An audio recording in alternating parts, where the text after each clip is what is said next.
Non, c'est fort, les Séraphins, c'est fort. Là, le GM, quand même, c'est pas mal. Là. Leur mise à jour, là, elle est pas mal. Ah, mais là, c'est beaucoup plus intéressant que ce qu'on avait Rien à initialement. voir. Eh ben oui. Rien à voir. Bah, quand t'as les autres et que tu vois un petit peu ce qui est devenu l'instance qu'est la marine, en plus, mine de rien, la marine prend de plus en plus cher, hein. Ils ont perdu leur héros, qui est actuellement en prison avec Vasco Shot. J'ose imaginer, hein, ce qu'il est en train de subir en prison.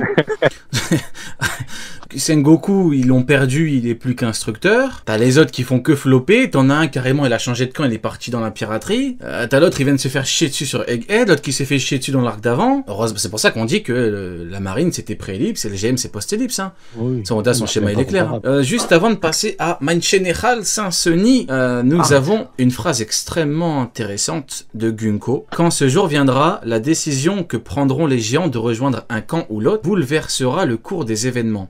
Pourquoi la phrase est intéressante? Bah mine de rien, c'est un sujet qui revient souvent, c'est la puissance en tant que telle des gens d'Elbaf, et je dirais même de la nation d'Elbaf. C'est-à-dire que, initialement, vous vous rappelez, on était sur Wallcake, avec Nami on avait eu l'info comme quoi c'était le pays le plus fort du monde. On se dit waouh, c'est quelque chose. Sauf que au plus on avance, au plus on se dit que 1. Dory et Brogy ils étaient pas là pendant longtemps, ils faisaient des Golemons à combattre depuis 100 ans. 2. Le roi il s'est fait enterrer.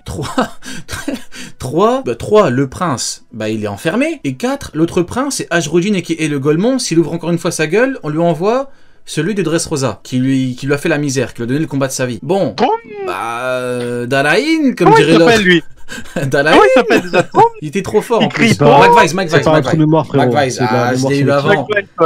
Bien joué Scabro que t'as failli m'avoir, mais j'ai dit avant. Mon destin c'est encore joué à une misérable seconde. Mais donc voilà, avec tous les points que je viens d'énumérer, on voit bien qu'Elbaf, c'est plus ce que c'était, ou en tout cas c'est pas ce que ça aurait dû être. Vous voyez ce que je veux dire? Maintenant, Gunko, a priori, elle dit...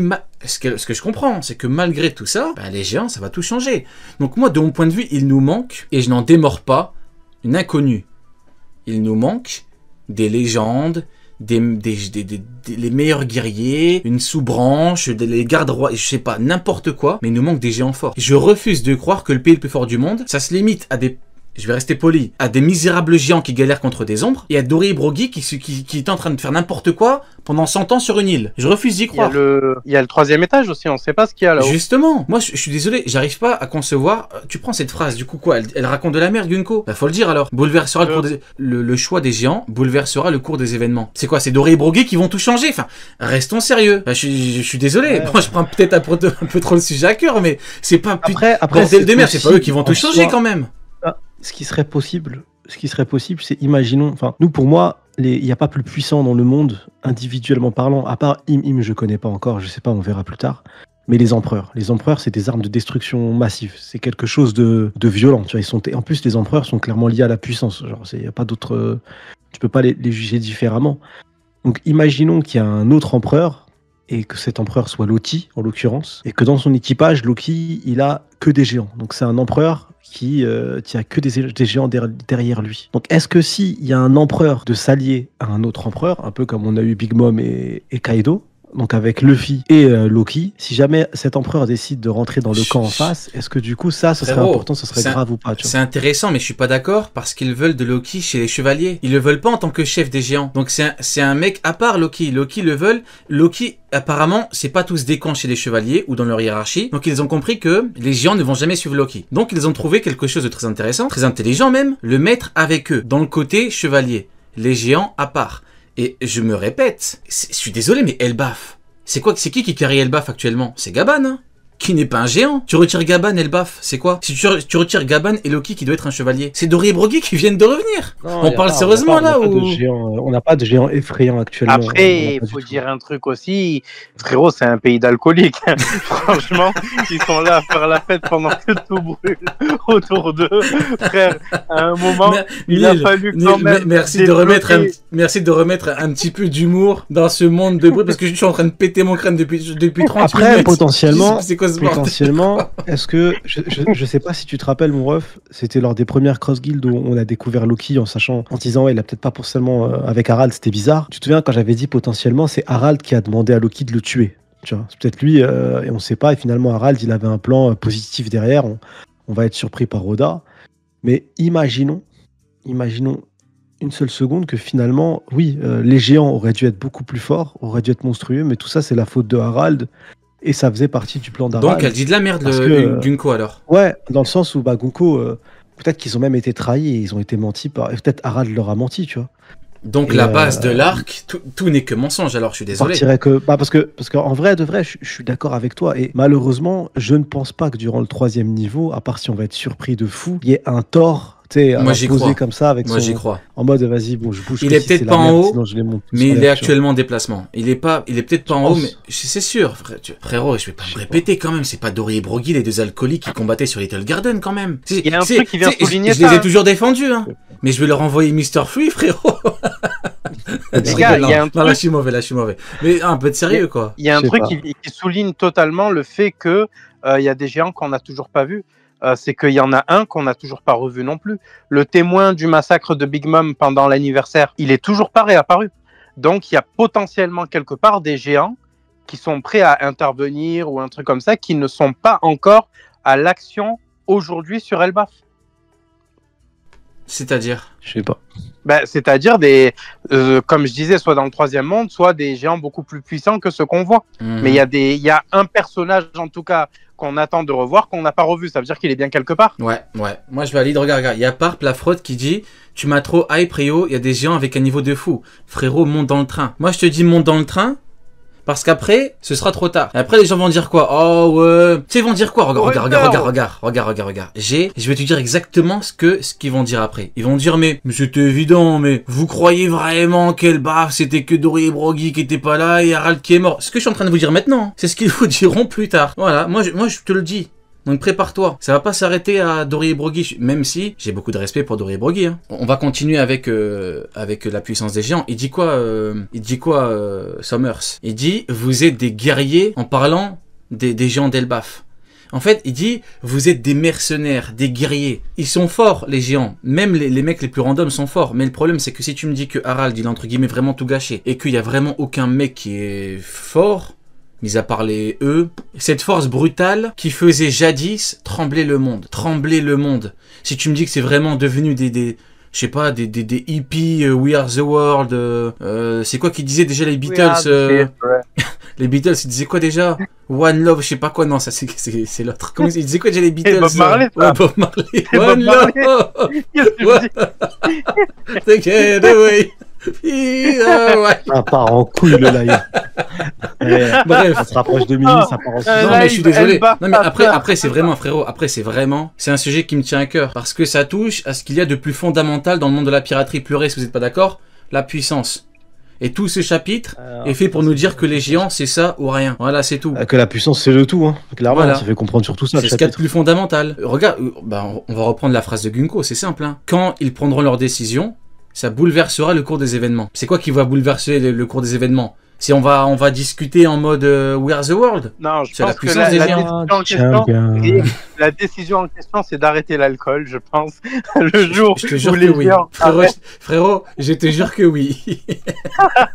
mais si t'arrives à Elbaf et Harald est encore en vie, et qu'Harald est soit plus puissant, soit aussi puissant qu'un Loki. Déjà, t'arrives avec deux personnages qui potentiellement ont un niveau pour nous. Ouais, je suis d'accord avec toi. Mais dans le contexte et dans le lore de One Piece, actuellement, moi, si j'arrive sur l'île et que je vois un Harald et un Loki, et imaginons que je pars du principe que les deux aient le niveau d'un empereur, je suis terrifié. Je me dis, c'est pas possible qu'il y ait deux mecs dans l'île. Gunko, elle est censée savoir qu'il est mort. Ils avaient quand même 2 empereurs. Je suis d'accord, mais la Gunko, elle sait que Loki, c'est pour les chevaliers, et elle sait que le roi est mort. Ouais. Donc pourquoi elle dit que ça va bouleverser le monde? Ouais, je sais pas si... Soit t'as raison, et qu'il y a encore un Thor quelque part, un autre personnage de la mythologie qui va arriver, qui va nous choquer. Et là, on va se dire, ok, 2 niveaux d'empereur, c'est terrifiant et ça va faire du sale. Soit c'est un flop total pour le GM, parce que bon... Ou soit c'est nous, on sous-estime trop les géants, en fait. Hein. Non, on peut pas les sous-estimer dans la mesure où on a vu à quel point ils étaient en train de galérer contre des ombres. On n'invente rien. On les a vus. Frérot, on sous-estime jamais un alcoolique, on a peur. Ah oui. Juste merci à Ginger, GG dans le chat s'il vous plaît, big up Ginger, désolé, j'étais dans mon truc avec les gens et tout. C'est Ginger, merci au frérot et à KLN. C'est un bon Gingerwell. Big up KLN TV. C'est un bon. Du coup, on en était où? Donc ouais, voilà pour la puissance des géants. Maintenant, avant-dernier sujet, nous avons, ça va parler de la ratiboiserie, le ratiboiseur, le mange-montagne, le dévoreur de montagnes. Il n'y a pas que des montagnes qui le dévorent, ça je vous le garantis. Nous avons son fils, Genre, je parlais d'ananas, Sunny, calme-toi. Ah, pardon. C'est pas Sony, c'est pas moi. C'est vraiment Ginger Well, frérot. Ouais, bah ouais, c'est le GOAT. Ah, c'est vrai, c'est vraiment. J'avais pas la deuxième partie du nom. Je pensais que tu l'as inventé. Je me suis dit, vas-y, il va encore sortir une rêve de merde, un truc que personne connaît. Non, mais en fait, non. Well. Big up, Ginger Well. Et Neil, désolé d'avoir douté de toi. Je te pardonne. Merci, grand seigneur. Merci, Harald. Vraiment de détraquer. Quelle bonté, quelle grandeur d'âme. Du coup, nous avons, ça rappelez-vous, Cross Guild du chapitre 1145. On parlait un petit peu de Gunko devant les Mugiwara. Et je crois que c'était, on en avait tous parlé. Celui qui avait évoqué le sujet en premier, c'était Uken, Colon. J'ai un peu le cul entre deux chaises, mon ref. C'est que je me dis, il y a une partie de moi qui serait hypée par l'arrivée de Gaban, parce que ce serait juste, le fan en moi qui veut voir de la puissance, qui veut kiffer. Bien sûr. Mais le truc, c'est que s'il vient, il est censé régler le problème tout seul. J'ai pas de doute là-dessus. Et donc, ça voudrait dire que tu mets autant de Mugiwara sur le banc de touche d'un seul coup. Ils sont là qu'en spectateurs. Et j'aimerais bien qu'ils soient autre chose que des spectateurs, tu vois, qu'ils puissent agir. Donc maintenant, à voir ce qu'Oda va choisir entre ces deux scénarios. Et pour moi, je vois aucun monde où Gaban arrive et se dit « Aidez-moi, Usopp, aide-moi !» Non, j'y crois pas, tu vois. Les gars, c'est vraiment le problème que j'ai, c'est que j'ai envie, c'est le fan en moi, envie de voir Gaban faire tout le taf. Et une partie, moi, plus pragmatique, envie de me dire « Mais le problème, c'est s'il vient... » les Mugi là qui sont présents servent plus à rien. Est-ce que vous vous rendez compte que là, on parle de si le Monster Trio intervient, si Gaban intervient, est-ce qu'on se serait permis ce genre de réflexion si le niveau avait été aussi insignifiant que celui d'un amiral? Moi, c'est ce que je vous dis. Là, actuellement, les Chevaliers Divins, ils m'ont plus prouvé un niveau de puissance supérieur aux amiraux qu'autre chose. On disait, Gunko, potentiellement la plus faible, elle aurait un niveau inférieur. Non, frère. Elle est là, elle se mange toute la moitié de l'équipage et elle repart avec son objectif. Donc, les gars, si c'est ce niveau-là qui est censé intervenir contre eux, moi je vous dis que n'importe quel chevalier divin, n'importe lequel, il prend n'importe quel amiral matin, midi et soir. Pour le coup, je vais devoir aller dans ton sens vis-à-vis des éléments qu'on a eu dans ce chapitre. Au-delà du 4 contre 1, en fait c'est la régène. Le problème c'est qu'en fait, tu mets ce Golemon d'Aramaki ou ce Golemon de Fujitora, ou n'importe quel, Akainu, Kizaru, comment tu fais si tu sais pas comment... Donc maintenant en principe, ça c'est une réflexion qu'on pourrait avoir pour n'importe qui, tu vois, n'importe qui n'a pas les connaissances pour. Est-ce que c'est un élément qui nous permet de pouvoir les comparer? Pour l'instant, je ne sais pas. Maintenant, le fait est que pour moi, on est toujours dans la même problématique, c'est le nombre. Maintenant, encore une fois, pour moi, c'est simple. À partir du moment où le GOAT, leur chef, Shamrock, qu'on comparait à un empereur. Bien évidemment que c'est pas déconnant. Parmi les 9 autres, je sais pas, peut-être qu'ils sont 10 à peu près, hein. Il y en a un ou deux qui a le niveau, effectivement. Et je dirais même, évidemment que c'est pas déconnant. Maintenant, tous, encore une fois, ça me paraît trop, tu vois. Ouais, moi, parce que la logique de la régène, c'est compliqué, quoi. La logique de la régène, c'est pas Kaido, par exemple. Je suis clairement d'accord avec toi, Mouraf. Et moi, actuellement, j'ai pas envie de tomber dans la culture de l'instant tout de suite. Parce qu'encore une fois, si on est pragmatique au possible, Gunko, elle nous a pas montré un truc incroyable face au Mugiwara. Je suis pas forcément d'accord sur le principe de se dire non, elle a pas montré un acquis incroyable, elle a pas eu un choc de puissance. Elle a surpris les Mugiwara avec son fruit du démon, ça c'est réel. Ils ont été surpris. Donc maintenant, moi j'attends de voir une confirmation. Et c'est pareil pour Mind General. Actuellement, il a utilisé son fruit du démon, qui a l'air ultra cheaté. Et moi j'ai l'impression que c'est des personnages qui vont fonctionner au fruit du démon avec des capacités ultra cheatées. Maintenant, on verra au prochain chapitre. Si je vois un Mind General me sortir du acquis venu des enfers, un peu comme les membres du Gorosei, parce que je sais qu'il y en a, ils ont été déçus par les membres du Gorosei, mais moi, je suis désolé, il a roté un acquis des rois qui a fait flipper un empereur. Je suis désolé, à partir de là, moi, tu m'impressionnes. Et là, actuellement, si au prochain chapitre ou les chapitres qui suivent, je vois du acquis terrifiant, je vois une vraie opposition en me disant mais c'est qui ces anomalies? Là, je serais d'accord. Pour l'instant, je dirais qu'ils sont intelligents dans leur move et que ce qu'ils font, ils réussissent. Donc, ils sont impressionnants par leur réussite. Mais pas actuellement, pas tout de suite par leur puissance. Je ne dis pas qu'ils sont faibles. Je dis qu'ils m'ont pas montré un move extrêmement puissant pour le moment. J'attends de voir. Pour moi, les Mugiwara, peu importe le Mugiwara en question, ne calculeront pas les amiraux pendant la bataille finale. Donc, il faut des adversaires beaucoup plus puissants que ça et il faut du nombre. Par pitié, Sonny, lis le chat, ça te dit misogyne, infilé, sexiste. moi, franchement, j'ai envie de dire, en tant qu'énorme fan de Gunko, je me sens brusqué, voire choqué par les propos que tu tiens, Sonny. Ouais, je trouve ça extrêmement, c'est extrêmement perturbant. Je me sens attaqué dans mon fort intérieur. C'est le mec qui abuse. Le mec qui abuse. Cette ambiance. Je suis pas dans ma safe zone, je vous le dis. Ah ouais, non, mais là, c'est, ouais, il a un petit peu abusé, hein. Il a un petit peu abusé. Mais bon, après. Ouais, il est allé loin. Non, mais après, blague à part, tu prends Killingham, Sonny, t'es mal les monstres qu'il te sort. Rien qu'avec les rêves des enfants. C'est pas un truc de fou. Ah, ils ont des pouvoirs cheatés. Ah, mais les 3 pouvoirs sont cheatés. Hein. Ah, on est Même d'accord. celui de Mind General, là, C'est chaud. les pouvoirs en tant que tels sont cheatés. Maintenant, pour moi, ça, c'est des pouvoirs de fruits du démon, comment tu les utilises. Mais à ce niveau-là, avec des personnages, comme on a pu le voir, Luffy, Zoro, Shanks, c'est des persos où c'est le Haki qui va vraiment jouer aussi la différence au-delà du fruit du démon. Donc c'est pour ça, pour moi, en termes de puissance individuelle, j'attends de voir pour les chevaliers divins pour l'instant. Mais par contre, ce qui est sûr et certain, et pour moi, c'est l'intégralité des chevaliers divins qui seront dans cette caste-là. Et bon courage à Oda pour retrouver autant de fruits du démon ultra cheatés. Mais ils auront tous des pouvoirs ultra cheatés, ça c'est une certitude, il n'y a aucun doute. Mais frérot, le fruit des flèches, t'as vu ce qu'il en fait. Avec n'importe quel fruit, Oda, il t'aura un perso cheaté. Hein. Moi, je suis catégorique. À la base, avec le fruit des fils, j'avais compris, mais là, fruit des flèches. En général, c'est Sony. Mais faut pas abuser. Fruit des flèches, t'as vu ce qu'elle te fait. C'est incroyable. Mais en termes de puissance de perso, pour l'instant, j'attends de voir. Et je pense vraiment que les Mugi, enfin, j'espère, ça c'est vraiment moi qui kifferais. Donc ça ne tient à rien du tout. Attends, mais ils ont quoi avec toi dans le chat? Tu parles plus des chevaliers divins, tu t'en fous. Mais il a rien dit. Il aura pas chié dessus.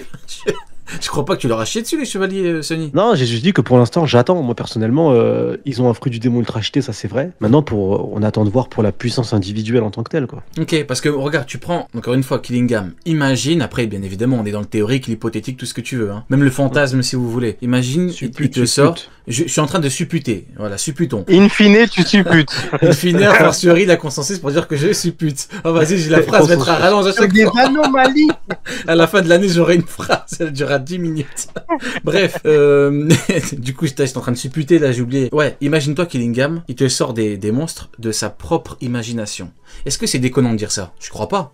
Mais pourquoi il serait capable de le faire? Regarde, dans le chapitre, il le fait déjà. Donc ce serait une dinguerie ou pas? En plus, il y a une censure. J'ai pas compris dans la trad officielle, par contre, pourquoi ils ont censuré ça. Censuré quoi? Ils ont fait une censure dans le chapitre de la trad officielle, j'ai pas compris. À quel moment? Tiens, instant, instant vraiment, censure. Ils ont censuré, en parlant de ce personnage, il dit hop, une marche d'escalier bien dure dans la tronche. Frérot, je sais pas à quoi ressemblent les marches d'escalier chez lui, mais ça ressemble absolument pas ça à une marche d'escalier. Et je sais pas pourquoi ils ont voulu censurer le propos, parce que là, on voit clairement qu'il a sorti de son imagination un bout avec des épines bien puissantes pour transpercer le crâne du mec. Donc normalement, là, il l'a tué, hein, pour être honnête, là, il est fini. Je sais pas pourquoi ils ont censuré ça. Je sais, peut-être ils ont trouvé que c'était trop violent pour des enfants. C'est-à-dire censurer, c'est quoi le propos de base? Peut-être que la première trad pue la merde, c'est tout, non? Non, bah, attendez, je parle même pas de la première trad, hein, frérot. Tu parles de Regarde, quand il dit hop, une marche d'escalier bien dure dans la tronche. Est-ce que ce qu'il lui met dans la tronche, ça ressemble à une marche d'escalier bien dure, mon ref?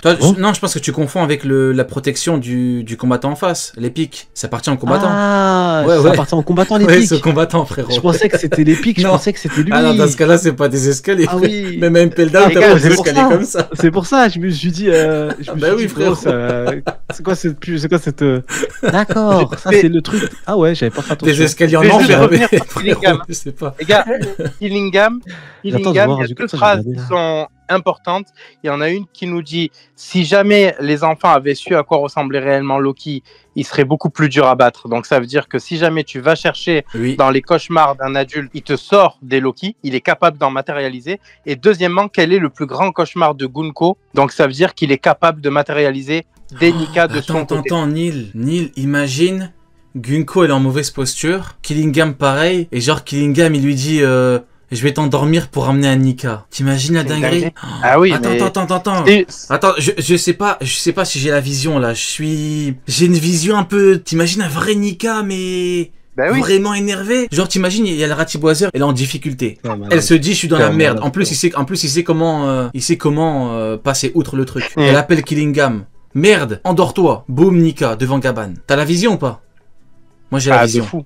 Moi j'ai la vision. Vous avez la vision ou pas vous? Moi j'ai un truc. Mais c'est pour ça que je disais, s'il utilise son pouvoir pendant l'arc final avec que des dingueries autour, ça peut devenir un danger public. Hein. Ah mais c'est déjà dangereux, c'est déjà regarde la preuve en est, t'as des géants là actuellement, même si Dory et Bruggy ils arrivent à les découper, ils prennent quand même du temps. Il y a un terme de quantitatif. Déjà il est capable de matérialiser, même au-delà de la puissance en tant que telle. Même imaginons, on met une limite à sa puissance qu'on vient de voir là. Imaginons que la phrase de Gaban, elle servait juste à nous hyper Loki. Parce que c'est Gaban qui lâche cette phrase là. Imaginons que c'est la phrase de Gaban et elle sert qu'à ça. Même si c'est limité, le fait qu'il puisse générer autant de cauchemars en simultané, c'est déjà effrayant, frérot. Déjà sur un champ de bataille. Eh oui. Sur un champ de bataille, t'es capable de créer un nombre. Quelle est sa limite en termes de nombre? Est-ce qu'on connaît sa limite? Est-ce que sur un champ de bataille, il est capable d'en faire 1000, 2000, 100? Et il est censé être capable d'endormir aussi. Tu sais, je le vois comment? Regarde, il prend Ange, il prend Ange, il lui dit, tu sais quoi, tu en poses maintenant. Bam, il la met en mode veille. Il est capable d'endormir les gens, je pense aussi, tu sais, en allant au-delà du mode veille. Tu sais, je le vois cheater comme qui? Je le vois cheater exactement comme un cracker. Beaucoup nous vendent comme étant une énorme merde qu'il n'est bien évidemment pas. En mode armée solo, quoi. Luffy, ce qu'il lui faut, je rappelle les fondamentaux. Pour en détruire un, il lui faut 2 Kongun, 1 Kongun. Doflamingo, il s'est pris un Kongun, il a repensé à toutes les erreurs, un seul. Il lui faut pas ça, frérot. Il lui faut pas ça. Il lui faut Nami. Oui, non, mais Nami pour que ça puisse ça. Le Kongun qu'il voulait, c'était. Il n'y arrivait pas. Sans Nami, il perd le combat. C'est ce qu'il faut dire, c'est qu'un Luffy post-Dressrosa est dans l'incapacité de vaincre. Oui, bien sûr. En fait. Bien sûr, mais je veux dire. Mais pour en battre un, il est arrivé à en battre un. Il a fallu. Mais il galérait, c'était 2 Kongun. Et le truc, c'est que, voilà, mais le problème, c'est que t'en bats un. Il y en a 10 derrière qui arrivent. Donc tu peux pas. Et donc Killingham, je pense qu'en fait Oda t'a fait entre guillemets un nouveau cracker qui peut être cheaté quoi. Après, mais tu vois, encore une fois. Attends, excuse-moi, maintenant que j'y pense même, il a fait un Kongorgan et les crackers et les biscuits étaient solides, c'est chaud hein. Ah, mais frérot, il a fallu que Nami avec la pluie puisse les rendre un peu plus fragiles pour que Luffy les mange. Pendant 11 heures. Pour que Luffy les mange, frérot. Qui vient de sortir d'un combat contre Doflamingo où tu te dis que ça y est, Non, l'écart de niveau entre Commandant et Shichibukai, il est beaucoup trop élevé. C'est impressionnant pour certains Shichibukai. Mais bref, en tout cas, c'est un autre sujet. Mais ce qui est intéressant, c'est ce qu'on se disait. C'est qu'on disait lors des anciennes Cross Guild. C'est que ce qui est cool, c'est que les fruits du démon, avec les capacités éveillées, les fruits du démon avec leurs capacités, ce qui est cool, c'est qu'ils peuvent faire quelque chose de cohérent. Moi, je m'attends pas à des chevaliers du divin. Chevalier de la table ronde. Arrête, franchement. Armure d'or par les météores de Pégase. À part du coup Shamrock, à part potentiellement un autre personnage, peut-être 2 aller dans le crew des chevaliers divins, je vois pas tous que des anomalies. Je vois pas des mecs qui vont te sortir du haki des rois qui va te traumatiser, du haki de l'armement à un niveau que t'as jamais vu, un peu comme quand Katakuri il nous a choqué quand il a appris que le niveau de haki de l'armement avait plusieurs niveaux, tu vois. On était choqués. Je pense pas qu'ils vont nous apprendre ça. Je pense que leur fruit du démon en tant que tel est suffisant et fera du sale. Mais je sais pas pourquoi j'arrive pas à voir les chevaliers divins, ou tout du moins ceux qui sont présents, comme des monstres qui sans fruit du démon seront effrayants tout autant, tu vois. Un Shichibukai avec un fruit. En général. Un Shichibukai avec un fruit. C'est quoi la différence fondamentale, généralement, qu'il y a entre les Shichibukai avec fruit et les commandants? C'est qu'un commandant, c'est fruit et haki. Voilà, exactement. Un commandant, c'est fruit et haki. Un Shichibukai, généralement, t'as une grosse, je peux continuer comme ça longtemps, part de fruits. La différence. Que ça, quasiment. Voilà. Et c'est là que ça va être intéressant, c'est de voir justement les chevaliers divins. En fonction de leurs caractéristiques avec Haki, on verra ce qui les différencie des Shichibukai. Hein.